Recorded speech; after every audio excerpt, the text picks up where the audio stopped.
Hi friends, welcome to SR exams. இந்த வீடியோவில் நம்ம பார்க்க போகிறது டிஎன்பிஎஸ்சியில் ஏற்கனவே கேட்கப்பட்ட வயது கணக்குகளை நாம் ஷார்ட்கட் மெத்தடில் எப்படி ஈஸியாக சால்வ் பண்ணுறது அப்படின்றத பார்க்க போகிறோம். இதில் இருக்கிற வினாக்கள் எல்லாமே ஏற்கனவே டிஎன்பிஎஸ்சியில் கேட்கப்பட்ட வினாக்கள். ஸோ ஃபர்ஸ்ட் கொஸ்டின் பாருங்கள். தகப்பன் மற்றும் மகனுடைய தற்போதைய வயதுக்கு இடையேயான விகிதம் கொடுத்திருக்காங்க. 4 வருடங்களுக்கு பிறகு அவர்களின் வயது விகிதம் 3:1. அப்படின்னா இருவரின் தற்போதைய வயதின் கூட்டுத்தொகை என்னன்னு கேட்குறாங்க. முதல்ல 2 பேரோட தற்போதைய வயது கண்டுபிடிக்கணும். இதுக்கு உங்களுக்கு ஒரு ரொம்ப ஈஸியான ஷார்ட்கட் ஒன்று நான் சொல்லித்தர போகிறேன். இந்த மெத்தடை பயன்படுத்தி நீங்கள் ஏறக்குறைய 75% கொஷின்ஸை சால்வ் பண்ணிடலாம். ஒரே மெத்தடு என்ன பாருங்கள். தகப்பன் மகன்னு கொடுத்துருக்காங்க, ஃபாதர் சன்னு போட்டுக்கிறேன். அவங்க தற்போதைய வயது விகிதம் கொடுத்துருக்காங்க. அடுத்தது பிறகு அப்படின்னு கொடுத்துருக்காங்க. தற்போதைய வயது விகிதம் 19:5 அப்படியே எழுதுறேன். இங்கே தற்போதுன்னு எழுதிக்குங்க. அடுத்தது 4 வருடங்களுக்கு பிறகு அதை சென்ட்ரா போடுங்க 4ன்றத. அப்போ என்ன விகிதம் இருக்குது? 3:1. ஸோ 3:1. இப்போ எப்படி சார் கண்டுபிடிக்கிறது அப்படின்னா, முதல்ல இது ரெண்டுத்துக்கும் வித்தியாசத்தை எழுதுங்க. 2. அந்த 2 இந்த 4 கூட பெருக்குங்க. 4 × 2. அடுத்து இதையும் பெருக்கி போடுங்க. கிராஸில் 19ஐயும் 1ஐயும் பெருக்கி போட்டால் 19. அடுத்தது 3ஐயும் 5ஐயும் பெருக்கி போடுங்க. 15. இப்போ இந்த 19க்கும் 15க்கும் உள்ள வித்தியாசம் கண்டுபிடிங்க. கழிச்சிடுங்க. 4. ஸோ 19ல் 15 போனால் 4. அதால் டிவைட் பண்ணிவிடுங்க. ஸோ எந்த கணக்காக இருந்தாலும் இந்த மெத்தடில் போடுங்க. இப்போ நமக்கு என்ன கிடச்சிருக்கு அப்படின்னா 4 கேன்சல் ஆகிடுச்சு. மீதி 2 கிடச்சிருக்கு. சார் 2 தான் ஆன்சரா? இல்லை. இப்போ இந்த 19ஐயும் 2ஐயும் பெருக்குங்க. அதுதான் தந்தையோட தற்போதைய வயது. 19 பெருக்கல் 2 38. அடுத்து இந்த 5 பெருக்கல் 2 போடுங்க. அதுதான் மகனோட வயது 10.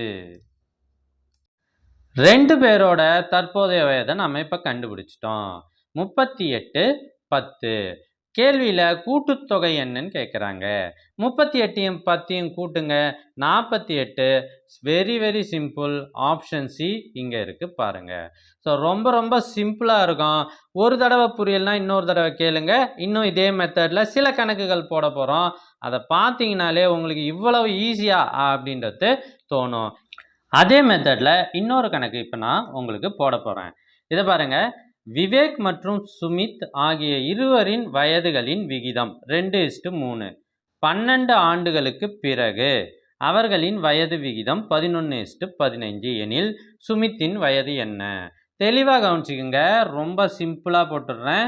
விவேக்கு சுமித் இருக்காங்க. விஎஸ்ன்னு எடுத்துக்குவோம். முதல்ல தற்போதைய வயது விகிதத்தை எழுதுங்க. 2:3. அடுத்து எத்தனை ஆண்டுகளுக்கு பிறகு? 12 ஆண்டுகளுக்கு பிறகு. அதுக்கடுத்து அவர்களோட வயது விகிதம் என்னன்னா 11:15. ஸோ இது வரைக்கும் நம்ம சிம்பிளாக எழுதிட்டோம். இதை எழுதிடலாம்ல. ரொம்ப ஈஸி. Very easy. இப்போ ஃபஸ்ட்டு இதை டிஃப்ரென்ஸ் கண்டுபிடிங்க. இதனோட டிஃப்ரென்ஸ் 4. அப்போ 12 4ஆல் பெருக்குங்க. பை அப்படியே விட்டு வைங்க. இது எப்படி போடுறது? 2 5 10. அடுத்து குறுக்கு பெருக்கல் 2 15 30. அடுத்தது இதையும் பெருக்குங்க. 3 11 33. இது ரெண்டுத்துக்கும் 30க்கும் 33க்கும் வித்தியாசம் 3. அந்த 3ஆல் டிவைட் பண்ணிடுங்க. அவ்வளோதான். இந்த நம்பரை கண்டுபிடிச்சிட்டோம்னாலே ஆன்சருக்கு நாம் வந்துடுவோம். இதை சால்வ் பண்ணுறோம். 4 3 12 4 4 16. ஸோ இந்த நம்பரை கண்டுபிடிச்சிட்டோமா? இப்போ தற்போதைய வயது ஈஸியாக கண்டுபிடிச்சிடலாம் பாருங்கள். இந்த 2ஐயும் இந்த 16ஐயும் பெருக்குனா தற்போதைய வயது வந்துடும். இவரோட வயது 2 16 32. அடுத்து இந்த 3ஐயும் 16ஐயும் பெருக்குனா 3 16 48. ஸோ கடைசியாக கண்டுபிடிச்சது தான் தற்போதைய வயது. கேள்வியில் என்ன கேட்குறாங்க பார்க்கலாமா?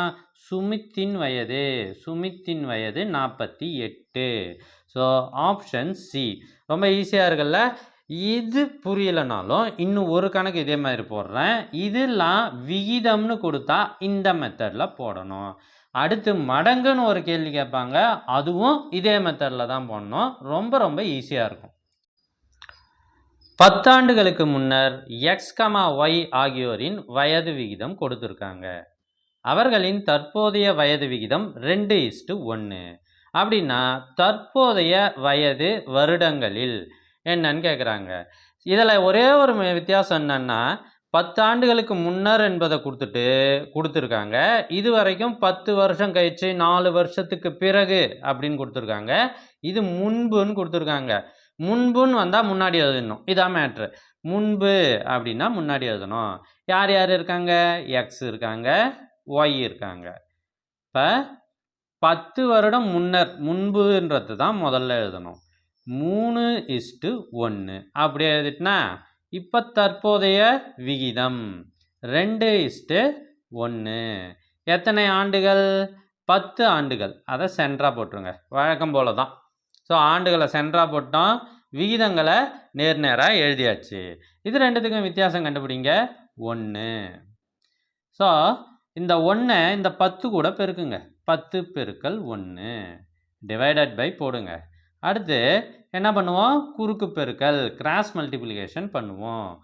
1 ஓர் 3 3, ஓர் 2 2. இப்போ வந்துகிற நம்பருக்கு வித்தியாசம் கண்டுபிடிங்க. 1 அதை டிவைட் பண்ணுங்க. ஸோ புரியுதுங்களா? இங்கே ஆண்டை இந்த வித்தியாசத்தால் பெருக்கிறோம், அதுக்கப்புறம் கிராஸ் மல்டிப்ளிகேஷன் பண்ணுறோம், வர நம்பரில் வித்தியாசம் கண்டுபிடிச்சி வகுத்துடுறோம். ஸோ இது நமக்கு தெரிஞ்சு போச்சு 10. ஒரு சூப்பரான நம்பர் கண்டுபிடிச்சாச்சு. இப்போ முன்பு வயது என்ன? இந்த 3ஐயும் 10ஐயும் பெருக்கும். அதான பண்ணுவோம். 3ஐயும் 10ஐயும் பெருக்குனா 30, 1ஐயும் 10ஐயும் பெருக்குனா 10. ஸோ இப்போது நாம் கண்டுபிடிச்சிருக்கிறது தற்போதைய வயது கிடையாது, 10 ஆண்டுகளுக்கு முன்னர் இருந்த வயது. அதனால தான் முன்புன்றதுக்கு நேராக எழுதணும் பாருங்கள். இப்போ தற்போதைய வயது தானே அவங்க கேட்குறாங்க. அப்போ 10 வருஷம் கழிச்சு 30ம் 10ம் 40, அடுத்து 10ம் 10ம் 20. அப்போ 40, 20 ஆப்ஷன் ஏ தான் சரியான விடை. இது உங்களுக்கு ரொம்ப பிடிச்சிருக்கும் அப்படின்னு நினைக்கிறேன். அடுத்த கணக்கு மடங்குல இருக்கும். அது எப்படி போடுறதுன்னு இப்போ சொல்லித்தரேன். அடுத்த கணக்கு மடங்கு கணக்கு. என்ன சார் அப்படின்னா, இங்கே மடங்குன்னு வரும். இதில் பாருங்கள், இந்த கணக்கில் விகிதம்னு கொடுக்கல.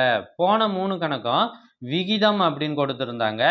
இந்த கணக்கில் மடங்கு அப்படின்னு கொடுத்துருக்காங்க. இதை எப்படி சார் போடணும்னா, அதே மெத்தட் தான். நம்ம மெத்தடை மாற்ற போகிறது இல்லை. சரண் என்பவரின் வயது தன் மகன் சங்கரின் வயதை போல் 6 மடங்கு. ஸோ திரும்பி ஃபாதர் சன்னே வச்சுக்குவோம். ஏன்னா சரண் என்பது சங்கர் என்பதெல்லாம் என்ன வருது? எல்லாமே எஸ்ஸில் வருது. அதனால் ஃபாதருக்கு எஃப்னு வச்சிடுறேன், சன்னுக்கு எஸ்ன்னு வச்சிடுறேன். இப்போ வயது 6 மடங்கு. 4 வருடங்கள் கழித்து அவரின் வயது மகன் வயதை போல் 4 மடங்கு. இப்போ என்ன பண்ணுறோம்? மடங்குன்றதால இப்போ தந்தையின் வயது 6 மடங்கு. அப்போ மகனுக்கு 1ன்னு வச்சுக்கணும், தந்தைக்கு 6ன்னு வச்சுக்கணும். இதுதான் வித்தியாசம். சரிங்களா? அங்கே 6:1, 1 6 அப்படின்னு வச்சுக்கிறோம். 4 வருடங்கள் கழித்து அதை அப்படியே நடுப்புற போடுங்க. வருடங்களை நடுப்புற தானே போடுவோம். இப்போ என்ன பாருங்கள், 4 மடங்கு அப்படின்னா 4 1. ஸோ இப்போ 4 மடங்கு ஆயிடுச்சா? இப்போ வழக்கம் போல் கணக்கு போட்டுற வேண்டியது தான். இதில் 4ல் 1 போனால் 3. ஸோ 4 3ஆல் பெருக்குங்க. டிவைடட் பை குறுக்கு பெருக்கல். ஓர் 6 6, ஓர் 4 4. இதனோட வித்தியாசம் 2. அதை டிவைட் பண்ணுங்க. 2 ஈர் 3 6. ஸோ இந்த முக்கியமான நம்பரை கண்டுபிடிச்சிட்ட பிறகு உடனே அதை மேலே பெருக்கிடுறோம். 6 6 36. இது தற்போதைய வயது. ஓர் 6 6. ஸோ 36 6 என்பது தான் சரியான விடை. Option B. ஸோ மெத்தட் ரொம்ப ஈஸியாக இருக்கும். எங்ககிட்ட இந்த மெட்டீரியல் நிறையவே இருக்குது. உங்ககிட்ட இந்த மெட்டீரியல்ஸ்லாம் இருந்தால் ப்ராக்டிஸ் பண்ணுங்கள். அல்லது உங்களுக்கு மெட்டீரியல் வேணும் அப்படின்னா ஸ்க்ரீனில் தெரிகிற இந்த நம்பருக்கு காண்டாக்ட் பண்ணி நீங்கள் மெட்டீரியல் வேணும் அப்படின்னு கேளுங்க. வயது கணக்கு மெட்டீரியல் வேணும் அப்படின்னா நாங்கள் ஒரு 12 பக்கத்துக்கு மேலே ஏற்கனவே கேட்கப்பட்ட டிஎன்பிஎஸ்சி கொஷின்ஸு வயது கணக்குகளில் கேட்டது அனைத்து கொஷின்ஸையும் உங்களுக்கு பிடிஎஃபாகவே அனுப்பிடுவோம். ஸோ தேவைப்படுறவங்க இந்த நம்பரை காண்டாக்ட் பண்ணுங்கள். ஸோ அடுத்த கேள்வி வந்தாச்சு. தற்போது ஒரு தந்தையின் வயது அவரது மகன் வயதை போல் 2 மடங்கு. ஸோ இது மடங்கு கணக்கு. 20 ஆண்டுகளுக்கு முன்பு பாருங்க, இங்கே முன்பு கொடுத்துருக்காங்க, கழித்துன்னு கொடுக்கல. தந்தையின் வயது மகனின் வயதை போல 6 மடங்கு அப்படின்னா அவர்களுடைய தற்போதைய வயது என்னன்னு கண்டுபிடிக்க சொல்கிறாங்க. இதுவும் தந்தை மகன் தான், ஃபாதர் சன்னு. இப்போ முன்புன்னு கொடுத்ததால முன்பு என்னவோ அதை தான் முதல்ல எழுதணும். கணக்கில் வரிகள் மாற்றி கொடுத்தாலும் முன்னாடி அப்படி முன்புன்னு சொல்லிட்டு ஒரு மடங்கு கொடுத்துருக்காங்கல்ல, அதை முதல்ல எழுதுங்க. முன்பு பார்த்தீங்கன்னா 6 மடங்கு. அப்போ மகனுக்கு 1, தந்தைக்கு 6. தற்போது பாருங்க, எத்தனை வருஷத்துக்கு முன்னாடி? 20 ஆண்டுகளுக்கு முன்னாடி. அதனால் 20 சென்டராக போட்டுக்கோங்க. தற்போது 2 மடங்கு. அப்போ மகனுக்கு 1, தந்தைக்கு என்ன பண்ணணும்? 2 தான் போடணும். ஸோ இப்போ புரியுதா? அடுத்தது என்ன பண்ணுவோம்? இதுக்கும் டிஃப்ரென்ஸ் 1. அதை கொண்டு போய் இந்த 20ஓட பெருக்குங்க. 20 பெருக்கல் 1 டிவைடட் பை. அடுத்து குறுக்கு பெருக்கல். 1 6 6, 1 2. இது ரெண்டுத்துக்கும் உள்ள வித்தியாசம் 4. இதை அடித்து போட்டோம்னா நமக்கு வந்துடுது 5. ஸோ 5ன்னு ஒரு முக்கியமான நம்பர் வந்துடுச்சா? இப்போ இந்த 5ஐயும் 6ஐயும் என்ன பண்ணணும்? பெருக்கணும். 5 6 30, 1 5 5. இந்த 30 5 என்பது முன்பு 20 ஆண்டுகளுக்கு முன்பு அவர்களோட வயது. 20 ஆண்டுகளுக்கு பிறகு அப்படின்னா இந்த 30ஐயும் 20ஐயும் கூட்டுங்க, 50 வரும். அடுத்தது 20ஐயும் இந்த 5ஐயும் கூட்டுங்க, 5 25 வரும். ஸோ இப்போதைய வயது அவங்களுக்கு தந்தைக்கு 50, மகனுக்கு 25. ஆப்ஷன் டி தான் சரியான விடை. இன்னும் ஒரே ஒரு கணக்கு தான் இருக்குது, அதை மட்டும் பார்த்துடலாம். கடைசி கேள்வி. ஒரு பையனின் வயது தற்போதைய வயது அவனது தங்கையின் வயதை போல 2 மடங்கு. 4 ஆண்டுகளுக்கு முன்பு பாருங்க, முன்பு கணக்கு இது. அவனது வயது தங்கையின் வயதை போல் 3 மடங்கு அப்படின்னா அவர்களின் தற்போதைய வயது என்ன? ஒரு பாய் இருக்கான், அவனை பிரதர்னு வச்சுக்கலாம். அடுத்தது தங்கை, அதை சிஸ்டர்னு வச்சுக்கலாம். இது முன்பு கணக்குன்றதால முன்புன்ற மடங்கை இங்கே எழுதிடுறோம். முன்பு 3 மடங்குன்னு போட்டுக்குது. 3 1. புரியுதா? அடுத்தது 4 ஆண்டுகள்னு கொடுத்துருக்காங்க, அது சென்டரில் போடுங்க. அடுத்தது தற்போதைய வயது. தற்போதைய வயது என்ன? 2 மடங்கு. அப்போ 2 1 அப்படின்னு போடுவோம். இதில் எக்ஸ்லாம் வச்சுக்க தேவையில்ல, A/B கண்டுபிடிக்க தேவையில்ல, விகிதம் கொண்டு போக தேவையில்ல, எந்த கஷ்டமும் இல்லாமல் ஈஸியாக போடுற மெத்தட் உங்களுக்கு நான் சொல்லி கொடுத்துட்டு இருக்கேன். அடுத்து என்ன பண்ணுவோம்? 2ல் 1 போனால் 1. ஸோ அந்த 1ஐ இந்த 4 கூட பெருக்குவோம்.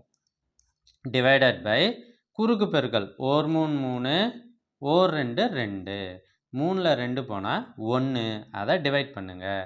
நமக்கு ஒரு முக்கியமான நம்பர் கிடச்சிருச்சு 4. 4 என்ன பண்ணணும்? இதோட பெருக்கணும். 3 12, 1 4 4. ஸோ இது வந்து பார்த்திங்கன்னா 4 வருஷத்துக்கு முந்தைய வயது. இப்போ நாம் கண்டுபிடிச்சது 4 வருடத்துக்கு முந்தைய வயது. கேள்வியில் தற்போதைய வயது என்னன்னு கேட்குறாங்க, அதனால் இந்த 4 கூட்டிக்கிறோம். 12 4 16. அடுத்தது 4 4 8. ஸோ 16, 8ன்றது தான் ஆன்சர். ஸோ உங்களுக்கு இந்த வீடியோ பிடிச்சிருந்தால் லைக் பண்ணுங்கள், மறக்காமல் சப்ஸ்கிரைப் பண்ணுங்கள், உங்கள் ஃப்ரெண்ட்ஸுக்கும் ஷேர் பண்ணுங்கள். தேங்க்யூ ஃபார் வாட்சிங்.